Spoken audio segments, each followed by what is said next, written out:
Good morning and welcome to Astrology Chatting Live. It's your Pisces MC Trevor Quincy. Today is September 13th, 2023. It is Wednesday morning currently. Right now the sun is in Virgo at 20 degrees. Mercury is retrograde in Virgo at 8 degrees. They are no longer conjunct. Moon is also in Virgo during this time too. Just be sure not to over-intellectualize your emotions, but rather feel them through. Now is a great time to watch out for self-criticism, criticism of others as well. Now is the time to also revisit and reevaluate lessons pertaining to your day-to-day endeavors, daily operations, work schedule, routine around personal development and physical health. It's also your purpose during this time as well. Mercury is stationing direct this Friday, September 15th. So that way we are actually getting out of this retrograde, thank God, because for me, it's been technology problems nonstop. But I will say the sun is soon to ingress into Libra on the 23rd, okay? Now we have Mars in Libra. So there's energy and drive around relationships, partnerships, interpersonal connection, business contracts as well. But watch out for impulsive energy or spontaneous energy around these themes here too, because Mars has the tendency to just want to get things done and not really want to think things through. When Mars is in Libra, it's better to think first, then to do later, rather than to do now, think later, okay? Also with Mars in Libra, any interpersonal situations, any interpersonal issues or conflicts per se, be sure to keep it within the dynamic instead of bringing other people in if it's not necessary, all right? Then we have Pluto retrograde in Capricorn. In the United States, we're currently going through another Pluto return. We actually could. It's likely that it will happen, and that's what I meant to look up right before this live started, but I'll find out probably either this afternoon or later in the week. But Pluto is soon to go retrograde back over the point at which it is at in the United States birth chart. Right now, it's at 28 degrees, 4 arc minutes, and in the United States birth chart, it's at 27 degrees, 33 arc minutes. So it is very possible for us to see another round of the Pluto return here. Pluto return in Capricorn is really asking us to revisit and reevaluate any lessons pertaining to career status, legacy, and life's work, but also lessons that we've had to learn or that may have been like challenging, any obstacles that has helped us to learn life, to really help us to learn the realities of certain things. When Pluto is here, Pluto wants us to be our best self through being our most vulnerable selves. That's how we can step into our power and really enhance our authenticity. Now, currently in the sky right now, although I really don't pay attention to the transiting ascendant, it is aspecting our MC. So where can we learn, or where can we implement things into our foundation? Where can we implement these lessons in our foundation? Because this can potentially help us out on a grand scale in front of the masses, okay? Then we have Saturn in Pisces in retrograde, as well as Neptune in Pisces retrograde too, paying attention to our dreams, any visions that may come about, daydreaming, if in the case that you do that too, will definitely help you out to make your dreams a tangible reality, because that is one of the themes that Saturn is trying to teach those that have Saturn in Pisces, or even just during this transit in general. Now is a great time to make your dreams a tangible reality, but implementing structure and organization to really make it look official, okay? Also with Saturn in Pisces, there are issues around escapism, setting up energetic boundaries, because there's a tendency to take on energy that is not yours and mistake it as your own too. Now with Saturn in Pisces, definitely watch for other people's energy because of the fact that there could be energies around you that may not serve you. Establishing a connection with the universe, deepening that connection if it doesn't already, or if it already exists, will definitely benefit you here, okay? Now we have Chiron in the North Node in Aries. North Node fated events happening around ourselves, independence, identity, taking action towards our life's direction, and giving back to ourselves through self-nourishment. Now there could be wounds that come up when we are stepping into expressing our most authentic self, or perhaps just taking action towards whatever direction we would like to take in life. Now it's really important to just focus on our own path, but definitely implement some type of help if needed to establish balance there, since Mars is expressing itself in Libra. So other people can definitely be of assistance during this time for you, all right? Then we have Jupiter and we have Uranus in retrograde, both in the sign of Taurus. This can definitely bring shakeups to our economy. It has already been doing so for the last couple of years with Uranus's influence here. Jupiter retrograde usually brings more presence when, especially in Taurus. It can definitely bring more material presence. It could bring an inheritance if in the case that Taurus is in your 8th house, or it could just bring a better sense of your worth and value. Now is a great time to revisit lessons and reevaluate what your worth and value may be. Are you staying in situations that don't necessarily serve you? Or are you staying in situations that you are being undervalued or overvalued in per se? You know, is there room for growth? And with Uranus, if in the case that you're not paying attention to these things, Uranus definitely may shake these things up without any energy or any action action on your part as well. It's a great time to open yourself up to receiving when Jupiter is in Taurus as well, because with any benefic in Jupiter or any benefic in Taurus in general, there tends to be the imbalance of giving and receiving. Perhaps Taurus tends to give more than receiving, but it could be vice versa, of course. If in the case that you find that you're giving more than receiving, Uranus may trigger something within you in order to receive. Perhaps maybe you may have to be in a situation where you have to receive, where it may be out of your control. Opposite of that being Scorpio, of course, okay? Venus recently got out of retrograde in the sign of Leo, so now it's time to express your worth and value, or the things that you want in regards to relationships, partnerships, interpersonal connection, business contracts, developing confidence behind those things and expressing those out into the public, you know, or just expressing it out in general and not really giving into other people's projection or self-sabotaging too. All right, but that's pretty much what's going on right now in the sky. We are doing, oh, give me 1 second, it's just coming up. It's just loading slowly. We are doing readings today.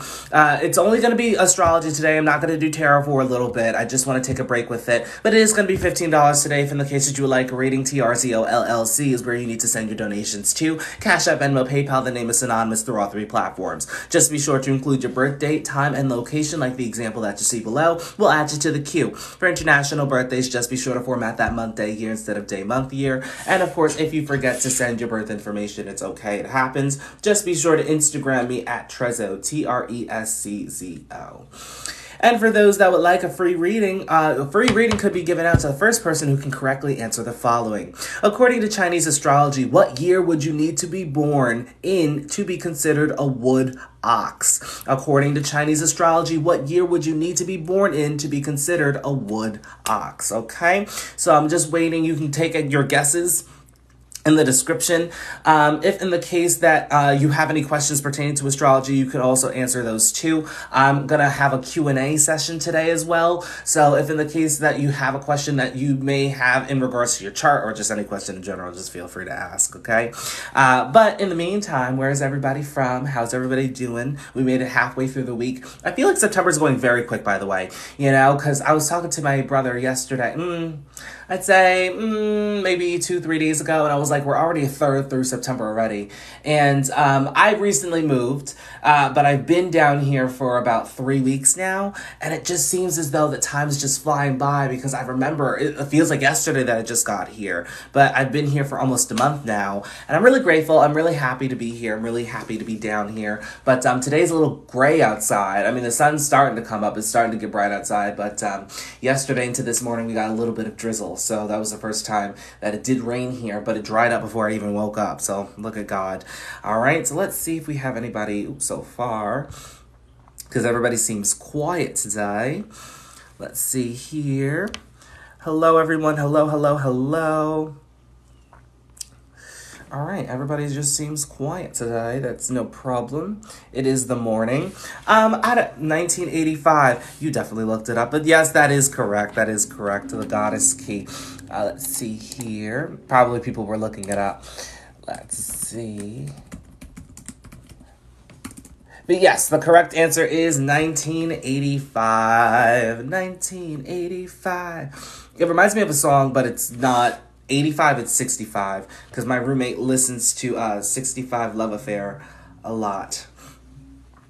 It is not it could be 1925. It really could be 1925, but 1985 was, you know, the right answer, because there could be more than one. Let's see here, follow link. Give me 1 second, I'm just loading something on my end, so bear with.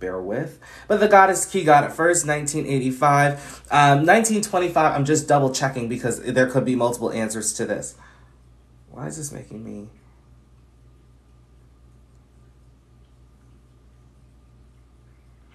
All right, let's see here.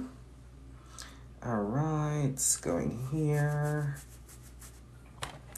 All right, goddess key, just send your information. You can send it on Instagram. You can send it here, whichever is easiest to you. Yeah, I'd rather you send it to me on Instagram. That way it's more private, you know, because there could be some people that could take advantage of, you know, the things that are on here. 1925 could be too. They're just about 100 years old soon. And that's what I was looking at too. Let's see, yeah. Yep. 1925 can also be it too.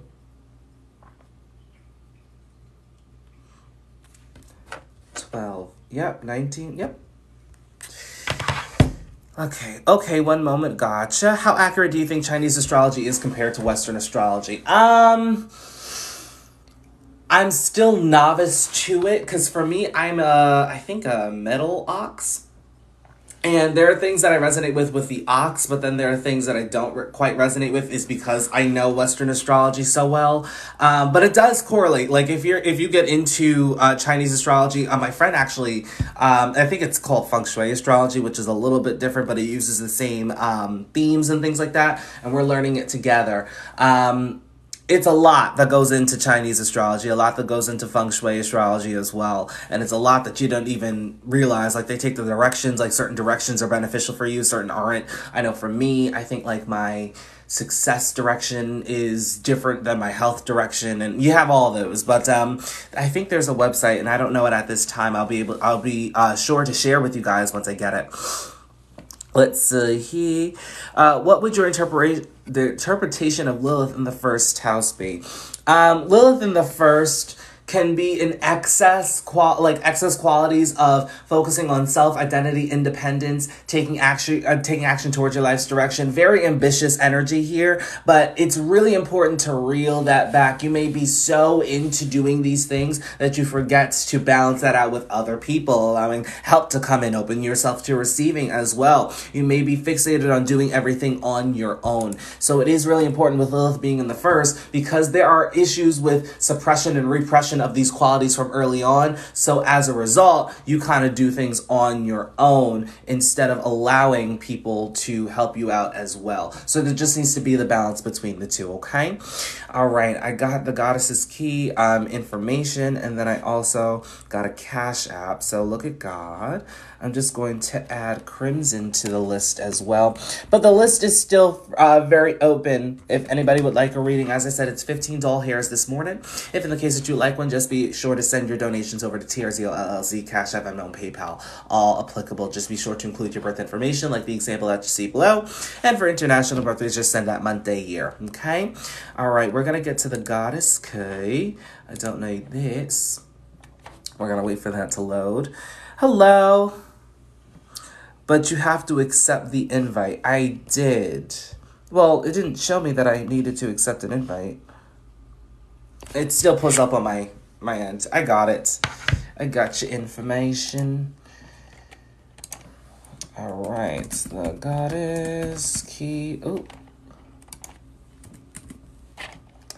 And, oh, I don't have a song for Atlanta, but when I got one, I'll sing it. Let's see. Unless you know a song for Atlanta that they sung about Atlanta. Ooh, not 1871. Ooh, child, you'd be on the news for all your secrets on how you look so young. That's right. All right, let's see here. All right, when do you think Yods come into play? I have one and I'm like, it depends, because Yods reveal a special purpose, and that all depends on what the apex is pointing to, what houses they're hitting, and what transits are hitting those houses at that time, and how that Yod is being activated. Now, Yods get activated when the apex point is forming an opposition to something. For instance, if your apex is in the 10th house, whenever you're having 4th house transits, it's going to throw that opposition to that 10th house Yod apex. So that's usually when the Yod gets activated at some degree, but it really depends per person. There isn't like a same time when everybody gets affected. Let's see here. Per Gemini. Come on, we see that. Yes. All right, let's see here. Ooh, what's this live about? We're doing readings today. We're doing astrology readings. If you want one, it's going to be 15 doll hairs, okay? But you can stick around and see how I do them. All right, so before I even get to the chart up here, I want to see down here at what you got. I'm going to go through each and every placement. Why? Because I want to see if you have critical degrees. What are critical degrees? Critical degrees are degrees of significant importance. If you have a critical degree, pay attention to the sign and the house that they're in. That is the sign and the house that they're in. If in the case that that you do have a critical degree. Any placements that transit this placement, perhaps it could be Venus, Saturn, Moon, whatever. You know, you want to pay attention to fated events that may happen, people, places, things, the nouns coming in, because this can definitely help you to elevate, grow on your path. It can even give you something depending on what your purpose may be. Who knows? You know, there's a million ways on how these can manifest for you. So for starters, let's see what you got, the goddess key.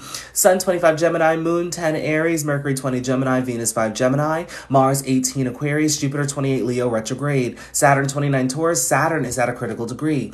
Uranus 9 Libra retrograde, Neptune 1 Sagittarius retrograde, Pluto 27 Virgo, North Node 17 Aquarius retrograde, Chiron 13 Aries. Chiron is at a critical degree. Ascendant 14 Pisces, MC 20 Sagittarius. Okay? No, wait, third house transits? Let's see here. My apex is in Mercury in 9th, also 4th house transits. Oh, you'll be fine. Oh, things will work out for you. Yeah, there's nothing to worry about, especially with those 9th house placements. Things are going to work out. All right, let's see here. Pisces ascendant. Part of your ascension requires you to focus on spiritual development, which can actually lead you to spiritual liberation, establishing a connection with the universe, deepening it if it already exists, trusting in the unknown. Definitely, establishing your faith, developing that faith more on an individual level for your journey. Now, this is going to come with karmic dealings, may also come with loss too. This can present through hidden enemies, things that are hidden as well, your unconscious or subconscious, I should say, so through dreams and visions as well. So it is really important to pay attention to those that can actually help you in your career, status, legacy, and life's work, and to find your meaning of life, a certain belief system, or finding your own truth, whatever that may mean to you, okay? Both chart rulers sit in the 9th and the 10th house. That's why those themes apply, okay? Now, it is really important with Jupiter and Scorpio that you are prioritizing your healing journey as well, going below the surface, accepting the darker aspects of life, making peace with your past. It's only when you don't pay attention to your healing journey where it happens suddenly for you, and it's quite transformative, okay? This can happen through other people. This could happen through relationships, okay? So it is really important, first and foremost, that you see the value within yourself. One of the lessons we're going to get to with Aries in your 2nd house, throwing that opposition to your 8th. But your chart ruler is sitting in the 9th and the 10th house. Very fortunate energy for that 9th house energy. Jupiter's in its home house. When it's in Scorpio, this is lie detector energy, so you naturally can't be fooled easily by other people. But other people may say that your energy could be a lot, or it could be intimidating or too serious. This is because you're being your most authentic self. And when you're authentic, when you're your most authentic self, other people may tend to feel a little intimidated because you're serving as a mirror for their unhealed wounds, if in the case that they feel that they can't be their authentic selves. So you give them the ultimatum to heal or to project. 9 out of 10 times they may project, okay? So it is really important here that you're not giving into their projection, but rather focusing on your belief system, on your meaning of life, figuring out your truth, whatever that means to you. That's when the opportunities come in. Just be sure not to obsess, or over-obsess, I should say, over your belief system. You'll be fine, okay? Now, get into this Aries 2nd house. Watch out for frivolous spending, impulsive spending as well. Moon in Aries, you need to face your emotions head on. Violent outbursts, lashing out if in the case that we bottle them up. It's not a cute situation now, is it? All right. Chiron here, just there are wounds around your worth and value, wounds around being yourself. Perhaps when you felt like you wanted to be yourself, take action over the things that you wanted to do. Other people tried to tear you down, could have projected as well. And this could have hindered your worth and value. For starters, asking yourself when enough is enough. This not only has to do with Chiron, but it also has to do with this opposition to the 8th house, because the universe will test your patience here. So asking yourself when enough is enough, that'll actually help you to establish your worth and value further. Now, it's also important here that you're not equating money to your worth and value here too. Finding the balance between giving and receiving, because the moon will definitely throw you through some cycles here. Not just monetary, but through your worth and value as well. Some days you may feel great, valuable, worthy. Other days you may be questioning it. It's okay to question, but just ask yourself, if you're putting yourself in situations, or situations are just around you, ask yourself when enough is enough, whose energy really is something that you want to be around, okay? Now, it is throwing a sextile to your 12th house here, so I will say your spiritual journey, establishing that connection with the universe, can actually help you to establish your worth and value. It's actually going to be fated for you since the North Node is here. With that influence of Mars, just be sure not to rush through that process, okay? Moving on, we have Saturn and Taurus in that 3rd house. You need to find an outlet to get those words and emotions out, those words and your thoughts, your opinions out as well. Speaking up for yourself may be a challenge, especially early on in life. So it is really important to find an outlet to get those out, rather that be journaling, talking to the universe, writing the letter that was never delivered. Also, watching for gossip, spreading misinformation. This can be karmic for you, okay? Could affect the way you look since it has an influence in Taurus, okay? So I will say just watch out for spreading those. That could be karmic for you. Finding the balance between speaking information and backing that up with your own personal experience will help you to establish balance between that axis, okay?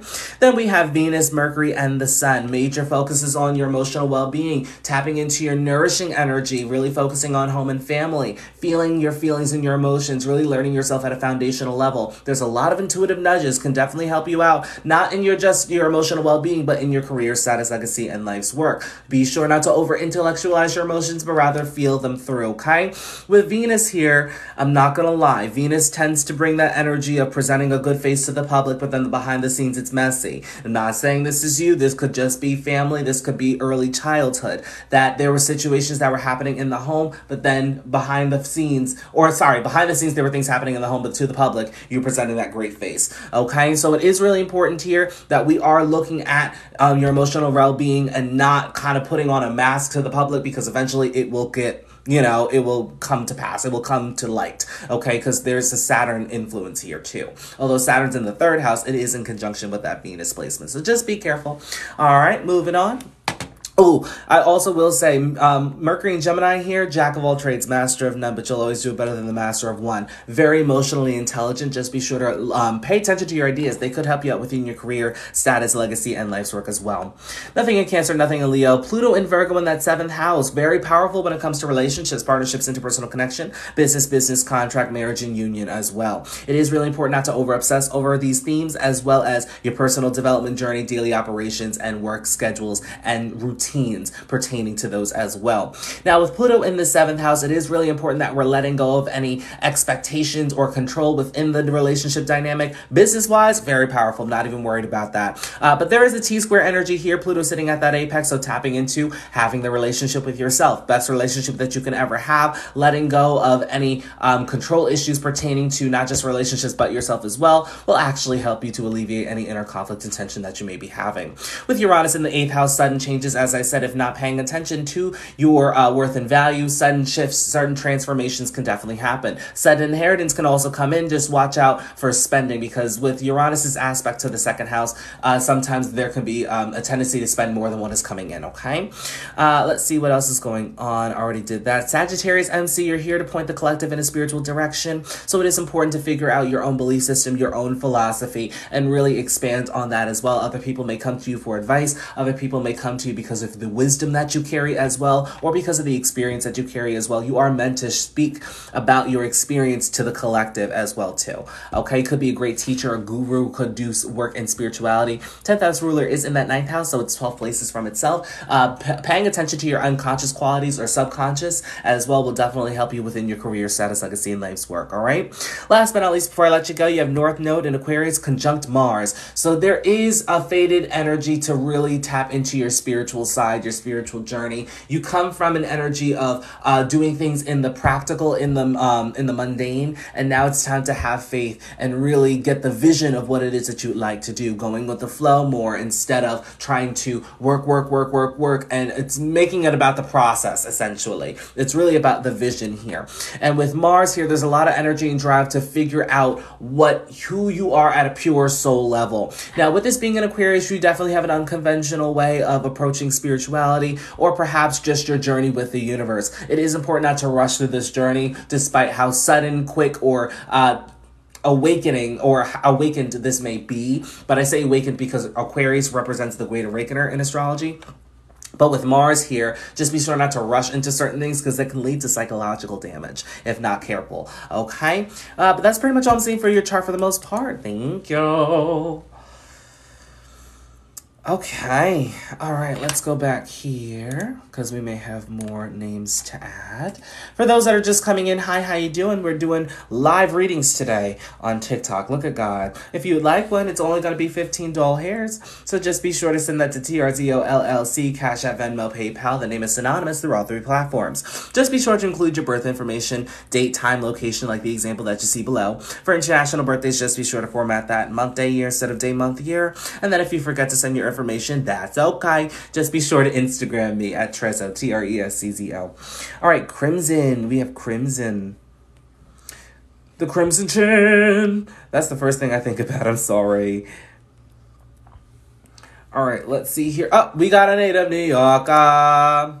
Brooklyn. I sent my info in another Cash App message. Yep, I got it. You're all good. We got Brooklyn in the house. Yes, Brooklyn.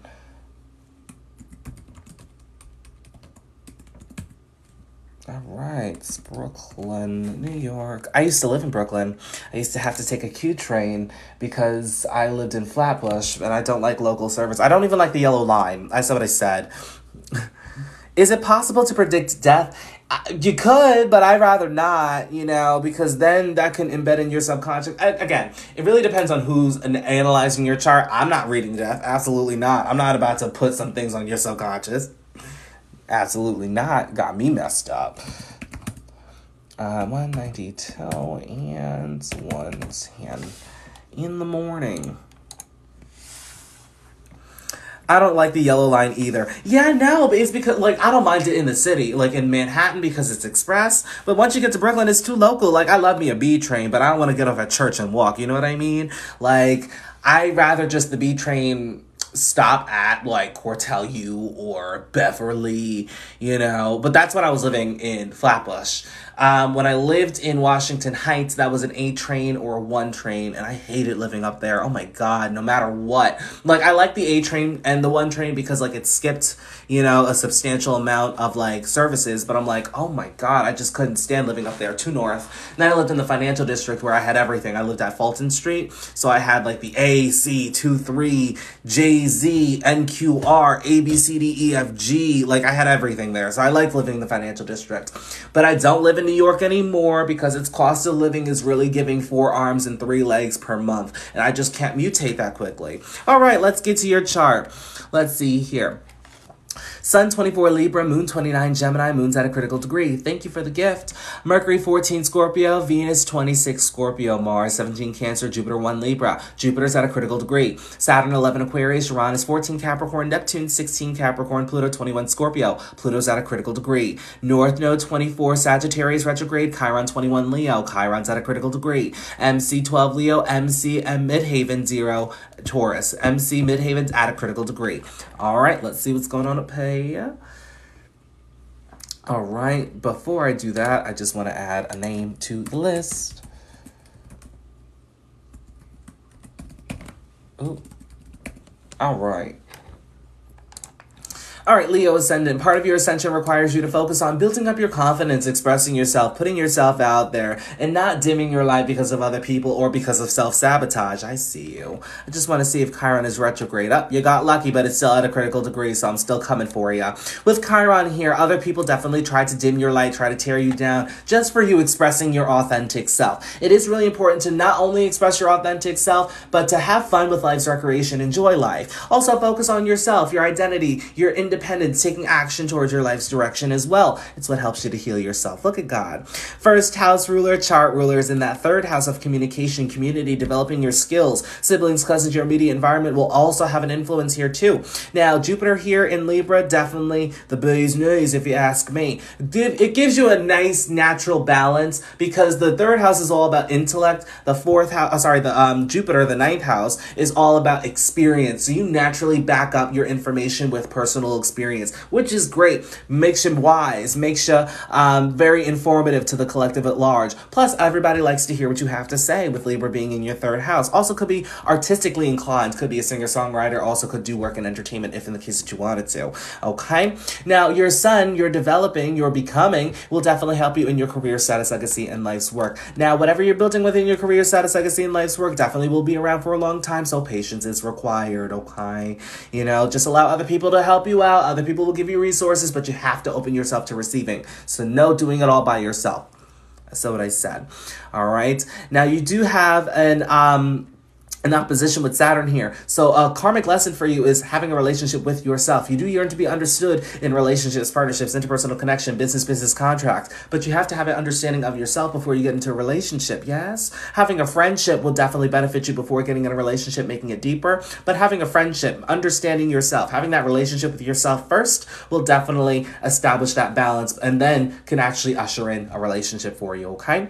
Nothing in Virgo, moving on. We already did Libra. With Jupiter here definitely gives you knowledge of other people. You definitely may have an influx of other people to talk to as well. Can help you to figure out your life's belief system or perhaps give you a new insight on a philosophy too. All right. Now this does though let's see here. Is that a square? It is a square. It's throwing a square to Gemini because that is at a critical degree. Your moon's at a critical degree. It is throwing a square to Gemini. So it is really important here for starters that we are paying attention to our ideas, but really focusing on ideas that emotionally resonate with us, okay? Because there are a lot of ideas that you may have that you can execute towards your future endeavors, but the best ones, the ones that are worth your while, are the ones that are going to resonate with you emotionally, okay? So that will actually turn this square into a means of success and achievement for you. So look at God doing good things for you. We have Mercury, Pluto, and Venus in your 4th house. 2 very transformative upbringing. Definitely intense situations happening in early childhood here. Venus in the 4th house, a lot of mess happening behind the scenes, but to the public, we're going to put on that nice face as if we're not doing anything wrong. All right, but I see you. I see it. I did not mean to put up my middle finger. It was just the first finger I pointed. Anyway, with Mercury in the 4th house, very intuitively gifted here, especially in Scorpio. A lot of intuitive nudges. But people can't really lie to you because you can't be fooled easily. That's because of the things that have happened in your early childhood here. It is important to prioritize your healing journey, going below the surface, accepting the darker aspects of life, making peace with your past, okay? Letting go of what no longer serves you, letting go of what no longer is in alignment, which in turn puts you in alignment with your dharmic path. You're fated for that, okay? Now, with Pluto here, just be sure not to over-obsess over the themes I just said. Over-obsessing over your emotional well-being helps you to stand in your power. Look at God. Now, you do have an apex of a T-square with your Mercury placement here. Tapping into your career status, legacy, and life's work helps you to alleviate any inner conflict and tension that you may be feeling, okay? But you need to learn yourself at a foundational level. It helps you to stand in your power. With North Node in the 5th house in Sagittarius, you are meant to build up on your confidence, to really have fun and enjoy life. You did something great. Good karma is here. Anytime when I see placements in the 9th house and the 5th house, you have some good fortune manifesting for you. So it's really important for you to enjoy life instead of focusing on doing things for the bigger collective or having that bigger goal or doing something grand and innovative and revolutionary and whatever. It's going to give you emotional fulfillment, but it's things that you already mastered. So you're really meant to do whatever it is that you want to do, not what the world needs, but what you need, doing that for you, you know? Also finding a belief system, a certain philosophy, your own meaning of life, taking action towards your life's purpose, okay? Fated events are naturally going to happen here. You can't escape it, but it is going to help you to not only heal yourself, but to heal other people too. So look at that. There's something that comes out of it. Then we have Uranus. We also have Neptune and Capricorn here. Though in that aspect to Mars, with Mars and Cancer, need to face your emotions head on. Violent outbursts lashing out if you don't. It's not a cute time, not a cute story. But I will say this, there needs to be the balance between personal development and spiritual development too. So implementing some of the things from your spiritual journey within your day-to-day helps to establish the balance between the two. Whatever you do within your day-to-day could be original, could be something that very few people know how to do. Perhaps you're the first one how to do it. Okay, paying attention to those ideas that can actually help you to manifest anything in the future. And also with Neptune's influence here, just be sure that we're facing our day-to-day endeavors with a realistic sense or a realistic perspective, because Neptune here can give us a false illusion of what our day-to-day is, okay? Let's see here. Also be sure not to overwork yourself. Capricorn in the 6th house can give ailment, sickness, and disease, so just watch out for that, all right?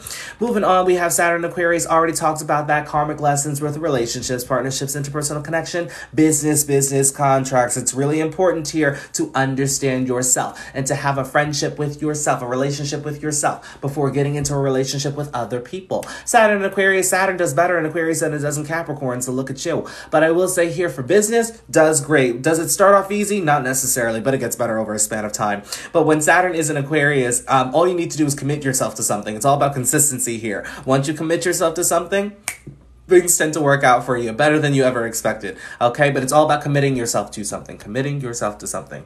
Committing yourself to something. Okay, moving on. We have Pisces 8th house, nothing in Aries. Now with Taurus MC, as I said before, whatever you're meant to do, whatever you're building for yourself, it is going to require patience, because whatever you're building is going to be around for a long time, okay? Just be sure to be open to other people giving you resources, helping you to grow within your career, status, legacy, and life's work. Also, be sure that you're opening yourself up to receiving in your career too, okay? A lot of opportunities that are going to come your way. It is going to be in trine to your moon, sextile to your moon placement. So just be sure that whatever you're doing within your career, status, legacy, and life's work, that you're emotionally resonating with it. Otherwise, it gets the job. Okay? Then that's pretty much it. Last but not least, before I let you go, just be sure to feel your feelings through instead of over-intellectualizing them. But emotional fulfillment could be found through friends, groups, networks, and organizations, and the execution of your future endeavors too. A lot of ideas, so just be sure to write them down, but be sure that you're emotionally resonating with these ideas as well. Otherwise, chop. But that's all I'm seeing for your chart for the most part. Thank you.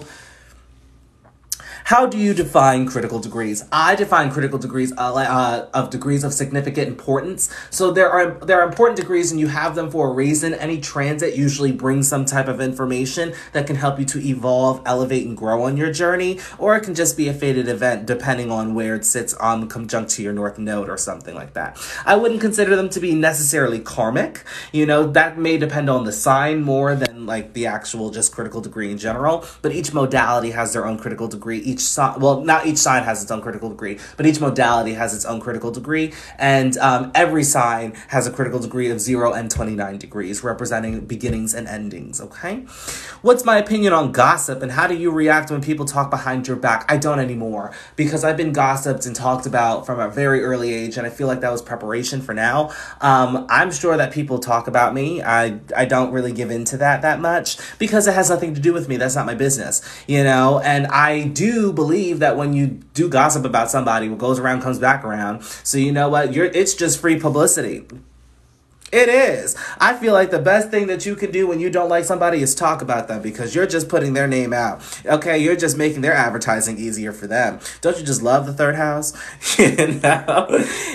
But you know, for gossiping, I usually don't like to gossip about people, not because I'm putting their name out there, but because I'm just like, what's the point of talking about somebody? Why am I giving you energy? Huh? No. Get out of my face. Anyway, let's see here. I just noticed I spelled your name wrong. I'm sorry. Okay, we just did Crimson, and we got some more Cash Apps. All right, so let's see here. We have... Okay, and we have Courtney. All right. Use as fuel to level up. Absolutely. You know, like some people may use that as fuel to level up. I personally feel like sometimes the universe withholds if people are talking about me. And it's not because I dwell on it too much, but it's because I can take that energy on and mistake it as my own. And I don't want to put energy into something that had nothing to do with me in the first place, okay? You know, but what was I going to say? But yeah, for gossip, for me personally, I have a North Node in the third house, so I feel like it's going to happen. You know, I expect it to happen because it's happened before. You know, it's Sasha Lee, not Maureen Lee. Oh, I'm just going based off of the username that was sent. So I apologize.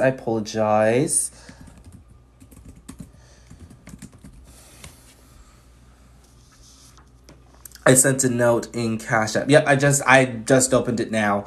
Let's see here. As long as it's behind my back, it's none of my business. It could be in front of my face. It's still none of my business. If it's in front of my face, it's just projection.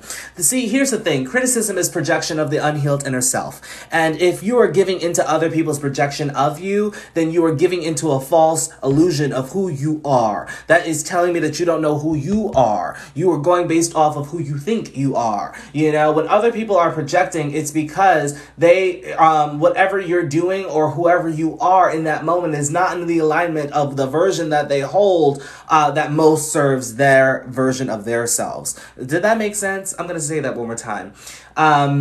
When somebody talks about you, especially to your face, it is a projection. It is basically saying that I don't see this within myself and I see it within you, and I don't like that you're doing it and that I'm not, because they believe that they don't have it within themselves. So instead of making the change to bring that out within themselves, they project. Okay? As I said, criticism is just projection of the unhealed inner self. Okay? People project is because whoever you are in the moment is out of alignment with who they think that you are.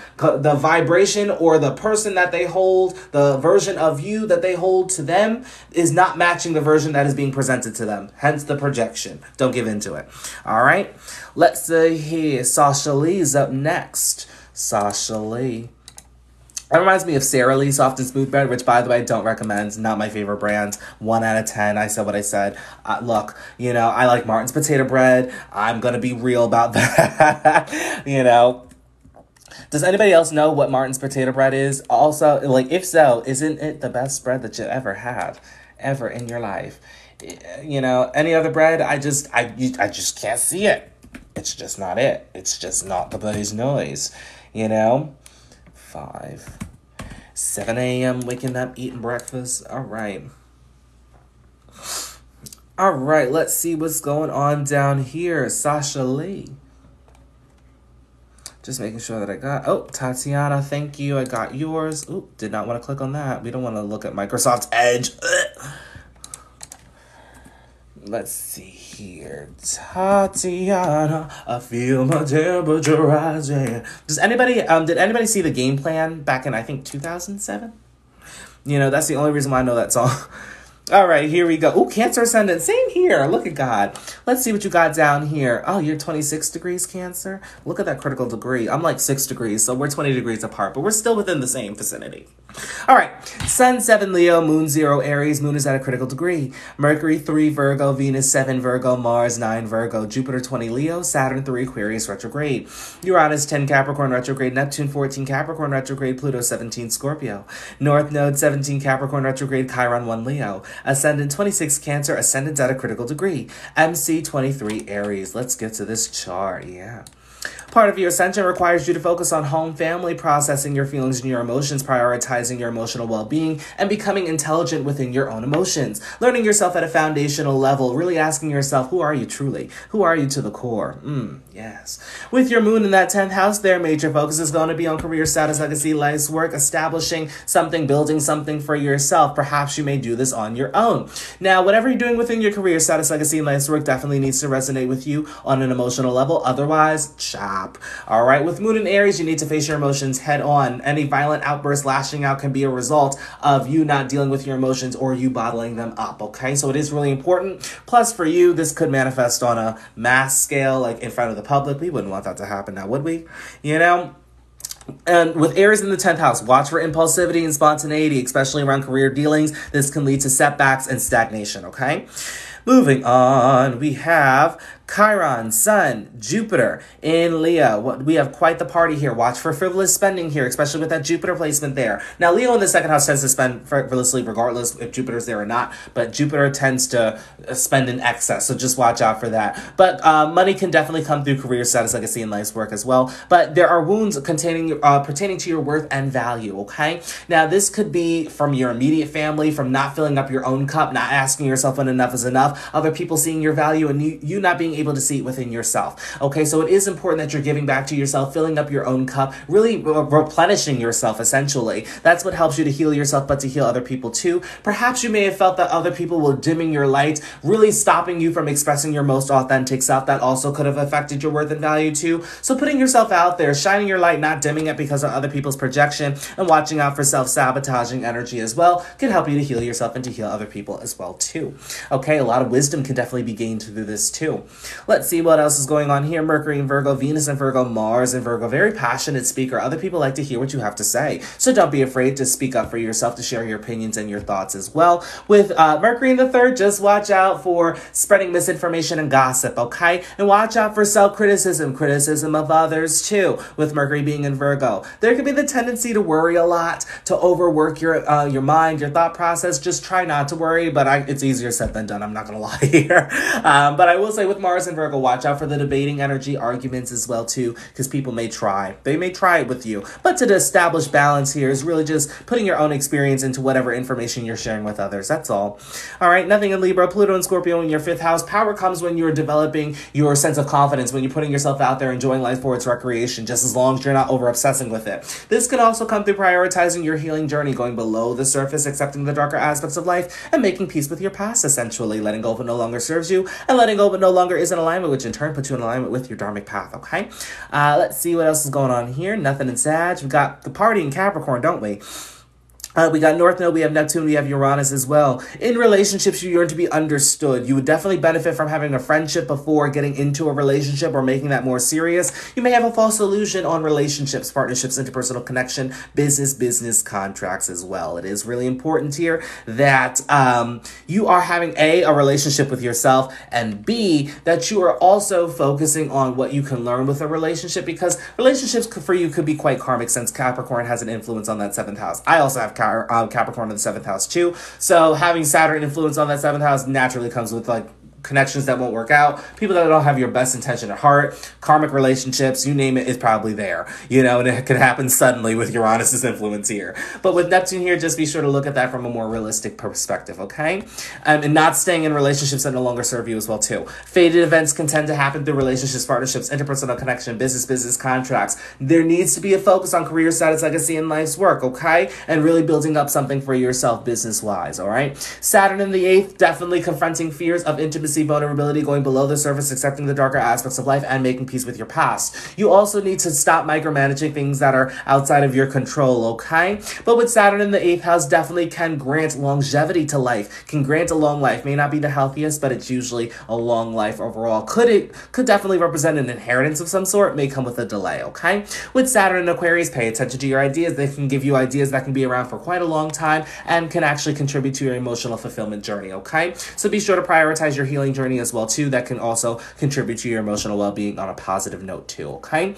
Let's see what else. Aries MC, last but not least before I let you go. Major focus is on doing what it is that you want to do, being your most authentic self in front of the collective as well. But as I said before, doing something that gives you emotional fulfillment, that's really going to be key in your career status, legacy, and life's work. Just be sure that it is within tandem with your identity, your independence, or what the direction that you would like to do, because you're naturally nurturing, and Aries energy tends to do things without thinking things through. So just be sure that you're thinking things through here, okay? And not just working on impulse. But that's all I'm seeing for your chart for the most part. Thank you, Sasha Lee.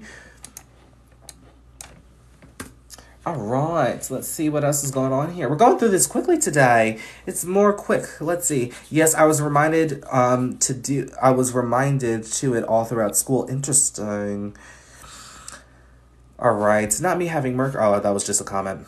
It's just bad. LOL, thank you. It's not bad. It's not bad at all. Hush that foolishness. That foolishness. That's what it is. The foolishness. Yaya is up next. Yaya is up next. I feel this life is a karmic life. Nah, you're just a Cancer ascendant. No, you're just a Cancer ascendant, and you got North Node and Capricorn. It's just the Cancer Capricorn placements. That's what it is. Because you don't have any Pisces placements. Neptune is dominant in your chart, but it's not as dominant as that North Node energy as well as Uranus too. So there could be just a lot of sudden shakeups, like the minute when you get comfortable, especially within relationships, partnerships, interpersonal connection, it just seems like there's always something that goes on. And then you always fantasize about having a relationship where there's nothing the matter, everything's just working out, you know? But it's that Uranus and Neptune energy. Do you prefer whole signs? I read in whole signs because it's how the planets will usually manifest. Placidus is great for psychological analysis. I do read Placidus, but I rather read whole signs for the live. That way you get a sense of how they're going to manifest in your life. All right, Yaya is up next. Na na na na na dun dun dun. I'm sure that there is a song for Atlanta. I just don't know it, you know? Oh, your birthday's my mom's birthdays too. By the way, you recently just had a birthday on Friday. How was it? Did you enjoy? Did you do anything? Did you go out? Did you travel? Let's see. All right. Happy belated. Come on, Scorpio Ascendant. All right, let's see what you got going on down here. Hey, thank you. I did solo trip to Bali. Oh, look at you. Oh, yes. And you didn't bring me. Like, I'm a great +1. But then again, it's the travel. It's the travel because you would have had to come down, pick me up, and then I would have had to fit in the suitcase. It would have been a story.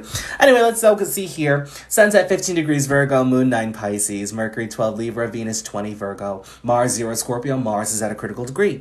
Jupiter 7 Sagittarius, Saturn 21 Pisces retrograde, Uranus 26 Capricorn retrograde, Uranus is at a critical degree, Neptune 22 Capricorn retrograde, Pluto 28 Scorpio, North Node 28 Libra retrograde, Chiron 29 Virgo, Chiron's at a critical degree, Ascendant 17 Scorpio, MC 25 Leo. All right. I live in Mongolia right now. Oh, wow. You just traveling, aren't you? Travel by day. Let's see here, Scorpio Ascendant. Okay. So with the Scorpio Ascendant, part of your ascension is really to focus on your healing journey, transformation, death and rebirth, intimacy, vulnerability, going below the surface, accepting the darker aspects of life, making peace with your past, as well as letting go of what no longer serves you, letting go of what no longer is in alignment, which in turn puts you in alignment with your dharmic path, okay? Let's see. I like to get the fight. Let's see. Let's see. Now, with Pluto here, anytime when you're feeling like you're being your authentic self and you're just putting yourself out there, doing what you need to do, taking action towards your life's direction, really focusing on you, people tend to have a problem with that. People are projecting on that. They're calling you intimidating, that your energy is too intense and serious, and you may not even know why it's happening. It's that Pluto in that first house, trying to inch its way into the second house, but it didn't quite make the cut. Sad, isn't it? You know? But I will say with Pluto here, do not give into the projection. Focus on yourself, focus on your identity, focus on taking action towards your life's direction. It helps you to stay in your power, just as long as you don't over-obsess with that, okay? It is really important. You have a lot of energy and drive to get things done in regards to your career, status, legacy, and life's work. Just be sure to take your time. Do not rush or take any action based off of impulse or spontaneity as well. It's part of your fate, part of your purpose to learn that too, okay?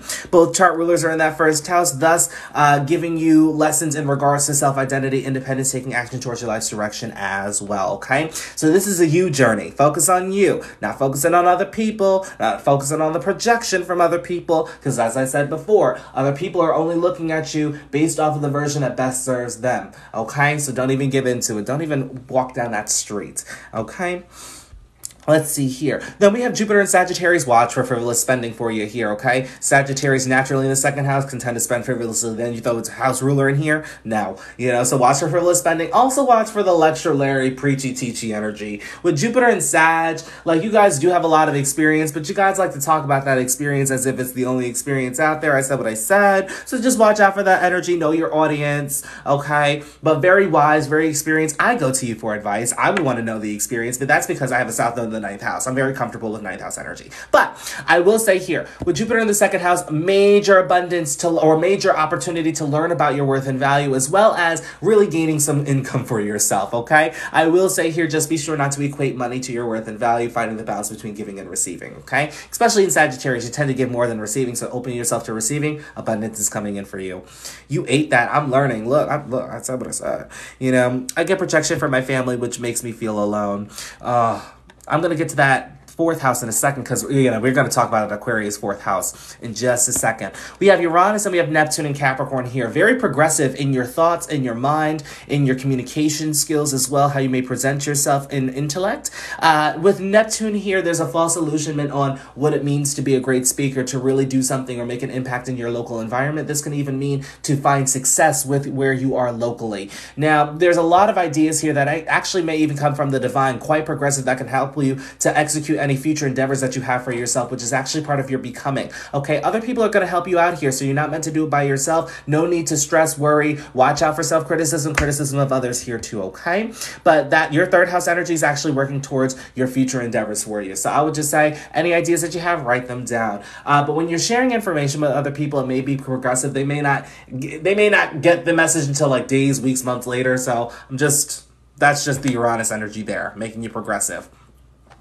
But with your fourth house here, you may feel like your family could be karmic because your fourth house ruler, with Uranus, one of them, not both of them, but, both of them, because Saturn's in Pisces, which is a karmic sign. Uranus is 12 places from its home house, or its home sign here in Aquarius. So I will say that you may find that your family is karmic in a sense, that you may feel as though that there's some karmic lessons that may be dealt out, karmic situations that may happen to. Very unconventional upbringing, nothing that's major happening here. I would say that there could have been an emotionally absent parent, if not a physically absent parent. But usually when Uranus is here, that's more of a significant. But since nothing is in Aquarius here, just be sure not to detach yourself from emotions or over-intellectualize them, but rather feel them through, okay?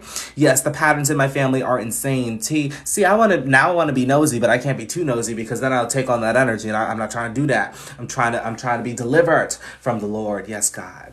All right, let's see here. We have Moon in Pisces, Saturn in Pisces here. Major lessons around developing your confidence, putting yourself out there, expressing yourself, shining your light, not dimming it because of other people's projection. This can actually contribute to your emotional well-being, give you emotional fulfillment. Look at God there. There could be a square in regards to your worth and value and expressing your confidence. Perhaps maybe you're afraid of other people undervaluing you, or perhaps maybe affecting your worth and value in general. Just be sure to be yourself, not even caring about what other people care about, or just not caring about other people's projection. That's a major lesson for you. That's what's really going to give you emotional fulfillment. And just having fun, enjoying life's recreation, okay? But you need to develop confidence for the goals that you're building for yourself, or whatever dreams, visions, goals that you have for yourself. You're going to need confidence in order to execute it at its optimal level, okay? And it's going to contribute to your emotional well-being as well, too. Nothing in Aries, nothing in Taurus, nothing in Gemini, nothing in Cancer. Leo MC, definitely meant to build up that confidence as we keep talking about there. Don't you see the repeating themes in your chart here? Okay, because you could be very shy. You could have had people come in and try to diminish or try to dim your light per se, or try to keep you from being your most authentic self, or expressing that out. Now with your Leo MC, you're meant to do this on the mass scale. You're meant to do this in the public eye, okay? With the 10th house ruler being in the 11th, sometimes it's not about what you know, it's about who you know too. So it's going to be about networking, putting yourself out there, all right? And really dealing with things on a realistic standpoint, okay? But really setting up a step-by-step process on how to make your dreams a tangible reality will definitely help you out here. But as I said, other people will help you out. Now, look. Venus in Virgo is the picky patty energy. I know it's debilitated, but we know what we want at the end of the day. I have Venus in the 6th house. It's a similar energy. You know what you want, and you're not going to settle, and I commend you for that. But sometimes you could be a little too picky, but I'm not mad about it. I'm not. Venus in 11th, good placement to be. Virgo, there's just a lot. There could be a lot of nitpicky, so watch out for that as well. That's it. You have Chiron in Virgo, I believe, as well. Yes, you do. So there are wounds around feeling rejected, feeling misunderstood, trying to fit into groups that you weren't meant to fit in, and feeling different. Be sure that you understand yourself and realizing why you are different. You're different because you have the energy that can progress society forward, to really bring progression, revolution, and innovation to society that we have not seen in a long time, okay? So it is important to realize that within yourself. And once you realize that, that can actually help to heal yourself and heal other people as well, too. My mom was a Leo, and she hated them patterns, But you need to break those generational patterns because you're meant to do some big things, and it may involve your family, it may not involve your family, but do not let these people stop you from doing what you need to do. Look at God. All right. I wish you could have narrated mine when I read it. I'm still confused. Yeah, I could if you want.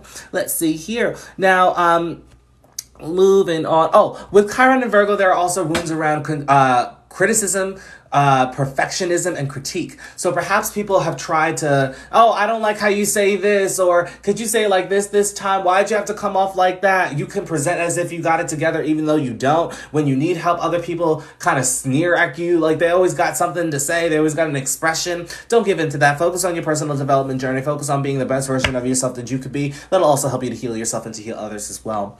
Last but not least, before I let you go, you have Mercury in Libra. You have North Node in Libra here too. Major focus for your fated events. Going to push you more towards your spiritual development journey, okay? Spiritual liberation, establishing that connection with the universe, deepening it, if in the case that it already exists as well. Okay, let's see here. With Mercury in Libra, you benefit from writing your own contracts, writing your own prenup as well. Look, if you want to get married, you better know the ins and outs of a prenup. You better be like Janet Jackson out here talking about, I want $100 million for every 5 years we're married.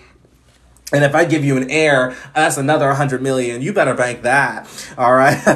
But I will say here, don't listen to what I just said, because the 12th house is all about a pure house, not the materialistic house. So do not approach the 12th house matters in a materialistic sense. It can actually bring damage to the 12th house and bring damage to your 11th house of your future goals, visions, and dreams, and friends, groups, networks, and organizations. So approach it in your most purest form. Don't really listen to the example that I just said. Bad example, but in the most part, you're moving towards it naturally. Also, you definitely know how to execute something, how to do things step by step, but now it's the time to have a vision to what is that step by step working you towards or moving you towards as well. And I'll leave you with that because you have a lot of energy and drive to move towards it. Just be sure to not move off of impulse, okay? That's all I'm seeing for you. Yeah. Thank you. Uh-oh.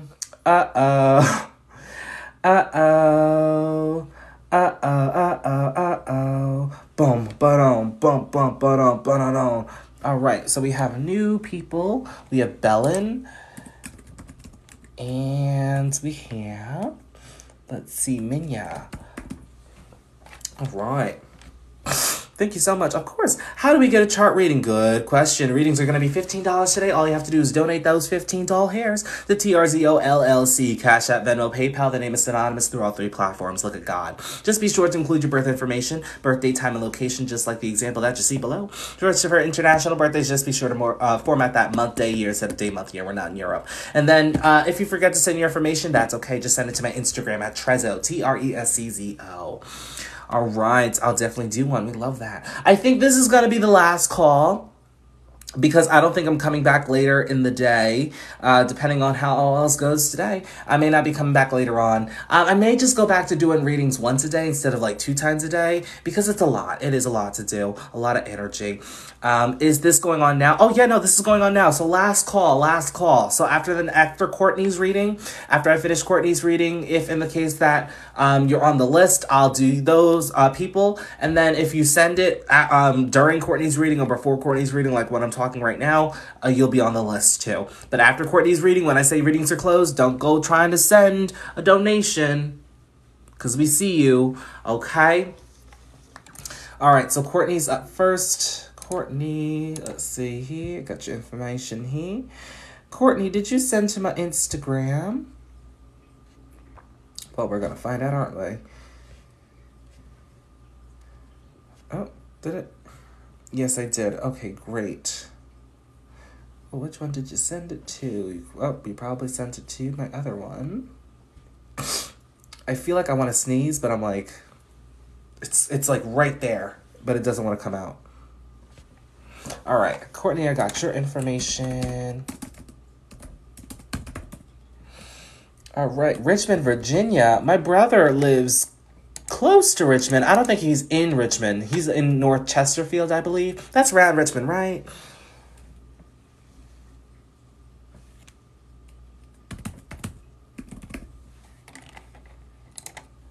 Let's see, 1044. Yes, it's right outside. Yep, then he is within that vicinity. He's in the greater metropolitan area, if you know what I mean. My twin, no, my oldest brother. He's my father's son. Same father, different mother, but we're still all close. We are close. He lives in Virginia, though. Let's see here, and I'm down south, but I'm not southeast. All right, let's see here. Sun 12 Virgo, Moon 21 Leo, Moon's at a critical degree. Mercury 9 Libra, Venus 27 Libra, Mars 4 Virgo, Mars at a critical degree. Jupiter 7 Leo, Saturn 27 Gemini, Uranus 26 Aquarius retrograde, Neptune 8 Aquarius retrograde, Neptune's at a critical degree. Pluto 14 Sagittarius, North Node 13 Gemini retrograde, Chiron 3 Capricorn retrograde, Ascendant 0 Scorpio, Ascendant's at a critical degree, MC 5 Leo, okay? Is it TRZO LLC? It is TRZO LLC. So TRZO LLC, not TRZCO, because I know that like my Instagram's a little intricate in its spelling, but it's TRZO LLC. TRZO LLC. All right, let's get to Courtney's reading. Okay, so Scorpio Ascendant, part of your ascension is to, part of what is required for you for your ascension is to really prioritize your healing journey, going below the surface, accepting the darker aspects of life, making peace with your past, really letting go of what no longer serves you, letting go of what no longer is in alignment, which in turn puts you in alignment with your dharmic path, okay? Now, I will say here that you have a grand trine within the water houses, but it does bring in your ascendant, okay? Wants to be in the fire houses, but it didn't quite make that cut. Very intuitive, very reflective and introspective as well, okay? You do go deep, and you do like to analyze certain things too. Now, you do have Venus conjunct that ascendant, really great for the appearance, if you know, it really for the personality too, adding charm and harmony there. But just watch for people pleasing and giving to other people before you give to yourself, okay? Let's see what else is going on here. Chart rulers, you have two. You have Mars and Pluto. First is in the second house, so definitely bringing in themes of your worth, your value, material possession, giving back to yourself, filling back up your own cup, and giving back to yourself through self-replenishment, okay? Let's see here. Then you have Mars in your 11th house of friends, groups, networks, organizations, and the execution of your future endeavors too. Okay, so those are all going to be themes that play a role in your ascension journey. Let's see what else is going on here. We have Sagittarius in the second house. Pluto is here. Definitely power that could be found through finding a belief system, finding a certain philosophy, finding your own meaning of life, taking action towards your life's purpose. But there can also be power that comes from establishing a worth and value, not equating that to money, really finding the balance between giving and receiving as well. Now, other people definitely see your worth and value, but it's up to you to see it within yourself. That's what's going to help you to step into your power. We do see a T-square here, so really tapping into building up your confidence, expressing yourself, putting yourself out there, shining your light, not dimming it because of other people's projection. That will actually help you to alleviate any inner conflict and tension that you may be feeling, okay? Moving on, we have Chiron in the third house in Capricorn. There could be wounds around people shutting you down anytime when you spoke up, when you shared your opinions and your thoughts with other people. Perhaps anytime when you tried to share your successes or your achievements with other people as well, they could have teared you down. So for starters, focusing on your career status, legacy, and life's work, just taking action towards those things without even telling people, telling the right people, and also focusing on your ideas, okay? And that's another thing as well, too, because that can actually contribute towards your future endeavors, any dreams, wishes that you would like to manifest to make into a tangible reality. You have a lot of ideas that are catering and supporting that as well, okay?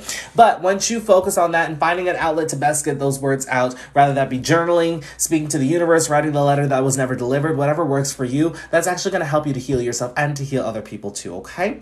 Moving on, we have Uranus and we have Neptune in Aquarius in that fourth house. Could be an unconventional upbringing, could have had an absent parent, could have been emotionally absent too, could be the father figure, all right, could also be the mother figure too. Both parents could be emotionally absent. One of them could have been emotionally absent. One of them just couldn't have been there altogether, okay? It is really important that through this unconventional upbringing that you are focusing on what resonates with you towards your emotional well-being in your career status, legacy, and life's work. This is all happening to prepare you for your career status, legacy, and life's work. Your life could have felt normal before a situation happened and it snapped you into reality, could have left you to question everything. It is really important that you are focusing on not detaching from your emotions, but feeling them, just feeling them to feel them, and not over-intellectualizing your emotions as well, okay? Now, I will say here, paying attention to your spiritual development journey, really paying attention to the connection that you have with the universe could also assist you in your career status, legacy, and life's work. You definitely could be guided in your career status, legacy, and life's work as well. Nothing in Pisces, nothing in Aries, nothing in Taurus, North Node in Gemini, Saturn in Gemini in that 8th house here. Jack of all trades, master of none, but you'll always do it better than the master of one. This is a very powerful position for Gemini to be in. Oops, sorry, didn't mean to do that. It's a very powerful position for Gemini to be in, but just watch for gossip, spreading misinformation that can be not only karmic for you, but it could be transformative for you, can actually spark a transformation and can really, it can bring intense energy that does not otherwise need to be there, okay? With Saturn in the 8th house, confronting your fears in regards to intimacy, vulnerability, your healing journey, as well as watching out for micromanaging things that are outside of your control, okay? With North Node here and Saturn here, definitely destined to have a long life. This can be fated for you even. May not be the healthiest life, but it usually comes with some type of longevity, okay? Be sure to prioritize your healing journey and share the wisdom with other people that come from that. That can actually help you to step into your power, okay? Now, with Saturn also here too, what was I gonna say? With Saturn here in Gemini, it is really important to pay attention to the ideas that can come because they can actually further assist you into learning who you are, okay?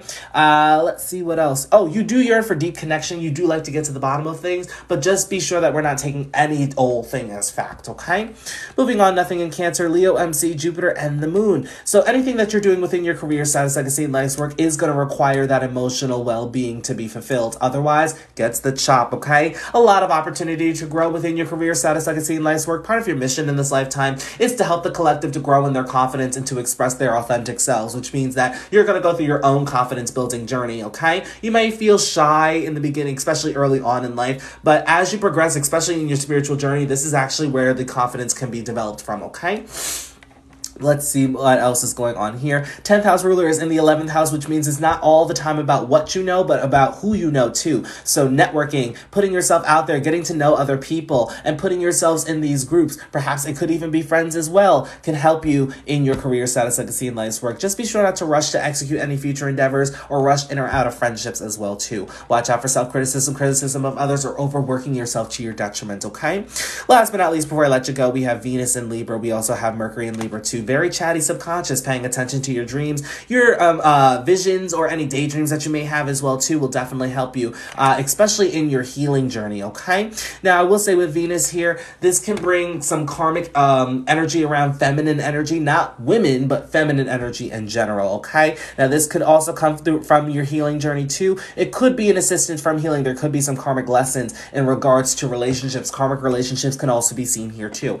It is really important to really focus on your spiritual journey, really focusing on spending time by yourself. That way you become aware of your unconscious qualities, juxtapose being in these karmic relationships and learning your unconscious qualities through that lens as well, okay? That's all I'm seeing for your chart for the most part. Thank you.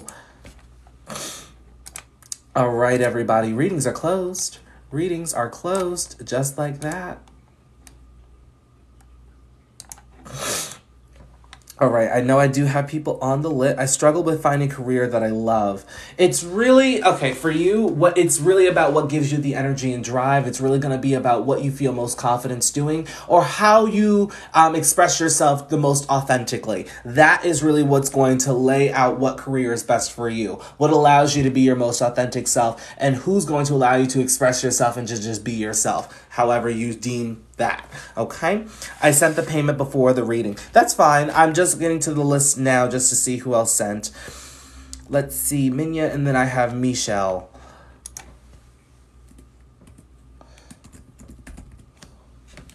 All right, and I think that's it. Let me just reload. All right, and that's pretty much it. All right, that's cool. So we have Tatiana, I feel my temperature rising. All right, let's see here.